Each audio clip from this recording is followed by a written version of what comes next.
तमाम खबरें विस्तार से। बीजेपी की ट्रैक्टर रैली के दौरान हुई एक किसान की मौत के बाद पुलिस ने प्रोटेस्ट कर रहे करीब 7 लोगों पर आईपीसी की धारा 302 के तहत अन्य धाराओं के तहत भी मामला दर्ज किया है। इसको लेकर बीकेयू के प्रदेश अध्यक्ष गुरनाम सिंह चढ़ूरी ने प्रशासन को चेतावनी दी कि अगर पुलिस ने किसानों पर दर्ज मामले रद्द नहीं किए तो किसानों द्वारा बड़ा आंदोलन किया जाएगा।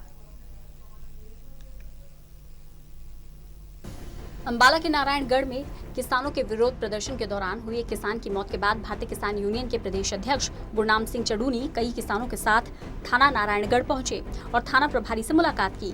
उन्होंने इस मौके पर प्रशासन को चेतावनी दी कि पुलिस ने किसानों पर जो हत्या सहित अन्य धाराओं में मामले दर्ज किए हैं वे सरासर गलत हैं और सब मामले झूठे हैं।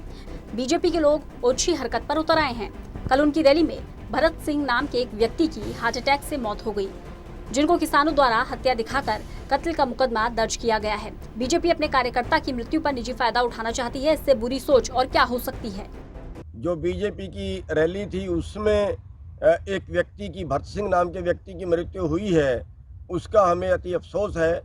लेकिन बीजेपी जो है वो बड़ी ओछी हरकतों पर उतर आई है और उन्होंने हमारे ऊपर मुकदमे दर्ज करवाए हैं। हमारे जो किसान हैं उनके ऊपर 302 का मुकदमा दर्ज करवाया है, कत्ल का मुकदमा दर्ज करवाया है। लेकिन ये स्वार्थी लोग मरे हुए का भी फायदा उठा रहे हैं, अपने कार्यकर्ता का मरे हुए का भी फायदा उठा रहे हैं। और इन्होंने जो है इस तरह से मुकदमे दर्ज करवाना अति निंदनीय है।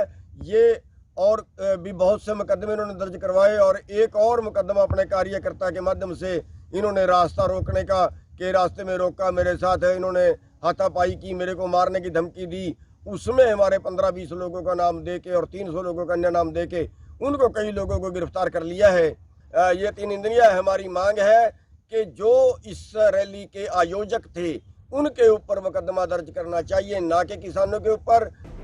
आपको बता दें, बीजेपी ने बीते रोज अंबाला के नारायणगढ़ में कृषि के कानूनों के समर्थन में ट्रैक्टर रैली का आयोजन किया था, जिसकी अगुवाई केंद्रीय राज्य मंत्री रतनलाल कटारिया और कुरुक्षेत्र से सांसद नायब सैनी ने की थी। लेकिन बीजेपी की यह रैली कृषि कानून नहीं बल्कि रैली में हुई किसान की मौत की वजह से चर्चाओं में आ गई है, क्योंकि किसानों की मौत के बाद पुलिस ने आईपीसी की धारा 302 सहित अन्य धाराओं के तहत प्रदर्शन कर रहे करीब 7 लोगों पर मामला दर्ज कर लिया है। इस मामले में हरियाणा के गृह मंत्री अनिल विज से भी बात की गई। उन्होंने कहा कि इस रैली के आयोजक रतनलाल कटारिया और नायब सैनी से उनकी बात नहीं हुई है, वो बात करके ही कुछ बता पाएंगे। नहीं, मेरी देखिए, जो रैली के ऑर्गेनाइजर थे श्री रतनलाल कटारिया जी और नायब सैनी के साथ मेरी अभी तक कोई बात नहीं हो पाई है।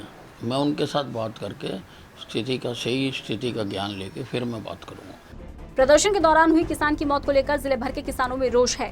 किसानों ने सरकार को चेतावनी दी है कि अगर किसानों पर दर्ज केस वापस नहीं लिया गया तो यूनियन और किसान मिलकर बड़ा आंदोलन करेंगे, जिसकी जिम्मेदार सरकार खुद होगी। अंबाला से कृष्ण बाली की रिपोर्ट।